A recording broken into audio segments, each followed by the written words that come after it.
he would be saying, what do I do? Where am I? He'd be saying, it is sort of a strange speaking menu. I'm like in the middle of a room and I'm looking back here. But he would say, what's this? You ever see he ends a speech? He has no clue how to get off. You got to stare there. You got to jump off the front, do anything. Just don't walk into a wall. He walks into walls. But this is the guy that we have negotiating with Putin and, right? And President Xi of China and Kim Jong-un, who won't even talk to him. This is who we have in charge of nuclear. But this anniversary should remind us all of why it is so important to once again have a president who will deliver peace through strength. That's what we had. We had all peace. We had peace. We had a great period of time. World War III has never been closer, in my opinion, than it is right now. And it wasn't at all close. We were never going to have it. 3 years ago, we had everything under perfect control. Russia was treating us with respect. They would have never, ever gone into Ukraine.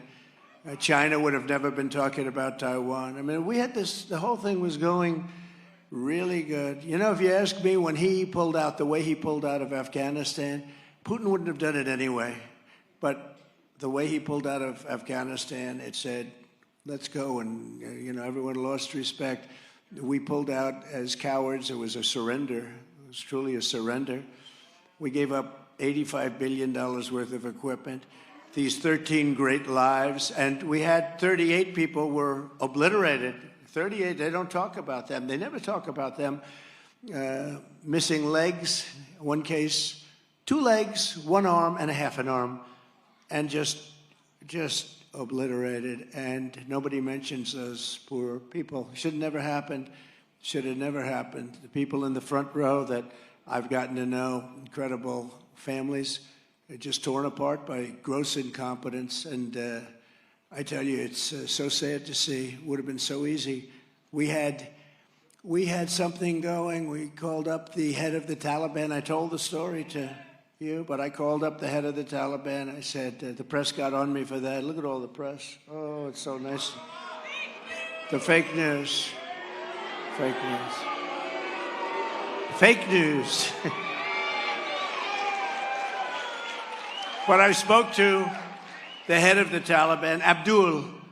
And then I told him, Abdul, you can't do this. You can't. You keep shooting us. So they killed a lot of soldiers, snipers during the Obama/Biden. I don't know, did they ever call them? But they killed a lot of people with the snipers, a lot of people, period. And I said, you can't do it.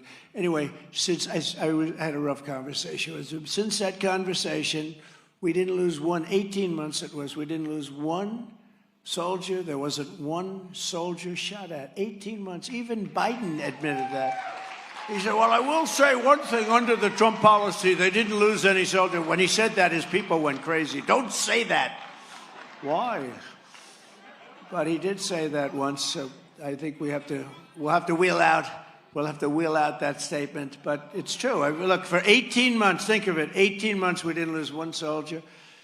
And then we had a rigged election, and then the result was exactly that. By the way, Hillary's allowed to say things about elections, and every Democrat's allowed to say. But if we say it, we get indicted. They indict us if we say, and in our case, it was true. It was a rigged election. It was stolen. And because of that, we have unhappy people in the front row, and we have a lot of other unhappy people.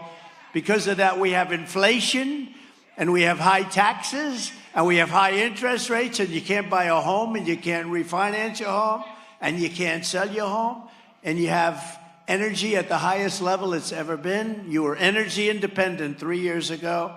You had $1.87 a gallon gasoline, and now you have $5 gasoline. But I stand before you today as the only candidate in either party who can make this promise. I will 100% prevent World War III. You're going to end up in World War III. You look at what's going on right now in the Middle East and Ukraine, and you add it up, and we have somebody that has no clue what the hell is going on. You're going to end up in World War III because of this. No reason for it. Millions of people will die. I know the players. I know the job. I alone in this primary have borne the burden of having troops in harm's way as commander-in-chief of the U.S. Armed Forces. And the neocons, globalists, and warmongers and the race, they like to talk tough. Oh, we're going to go here. We're going to go there. Millions of people die, and we didn't do that. Yet we knocked the hell out of ISIS. You know, I defeated ISIS totally and brought them back. But these people are way over their heads. Biden is over their head. I mean, Biden, in all fairness to the Republican candidates, Biden, if you call that, look, what kind of a candidate? They're losing by like 60, 70 points each. Even they agree I shouldn't go to the debates. I mean, the other day, two of them said, well, if I was in his position, I don't think I'd debate either. But how about this guy, Asa Hutchinson, right? He's been at 0 for the last 3 months. Now, do you think he's going to surge to 90? I call him Ada Hutchinson. No, he's been at 0 for the last 3 months. He didn't make the last debate because he had 0. How about that? You have a large population voting. He got absolutely no votes. So he gets no votes, and he says, and today I just heard his campaign manager quit. Why did he quit? Because I've been telling the guy to quit, and he won't quit. I think this, if he ever made it, it would be the single greatest comeback in the history of politics or any other event. You could say politics or any other event. If he made it, it's only because he'd be the only one left on earth. And he's a nasty guy, you know. He talks like he's terrible. He's a lousy governor, too. To me, peace through strength is not just a political slogan. It's actually a moral duty.